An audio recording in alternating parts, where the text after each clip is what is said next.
Nandritra ny famorinam-panao gazety izay nitanterahan'ny maître Raoelina Christian dia nitondra ny fomba fijeriny mahakasika ny raharaha fitazomana ambony vonjimaika sy fakana ambava ny ilay manamboninahitra misotro ronono indray ny tenany. Ankoatra izay manana ny fijeriny ny raharaha politika ihany koa ity mpisolo vava ity. Jivoaja ny fepetra rapitsarana ao anatin'ny fakanambavany sy fitazomana vonjimaika ilay kolonelina misotro ronono eny amin'ny gendarmerie-pirenena hoy maître Raoelina Christian. Mpisolo vava ao anivony ho lavitry ny mpisolo vava. Nikarakara valandresaka ao amin'ny mpanao gazety koa ty mpisolo vava ity dia tsy ampirovanitra be filoha ary naneho ny heviny mikasika ny raharaha-pirenena.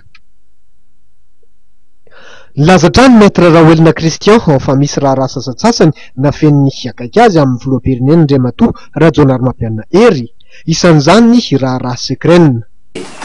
Nampiantsy mpanao gazety ilazako ny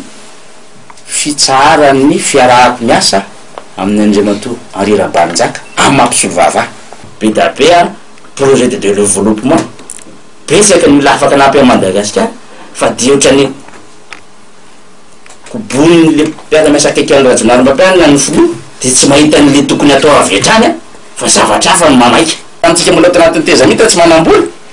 ny financer ny réhabilitation secrète dia na azona vola i financer matériel ahafahan'ny secrète mandray sambo vany velany ny espagnol grika zay mandalo inona ny zavanitranga nomboka 2010 jusqu'à hatramin'izao le vola ny andrano secrète na ka tsy naverina indray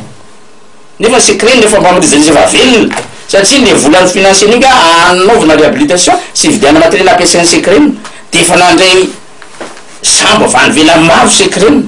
fa le problème dia le vola nampindrama tsy naverina. Farany tezitra ny bayola ny ampitan-dramasina dia nitory ny secrète tany tribunal grande instance Bobigny dia nahazo didy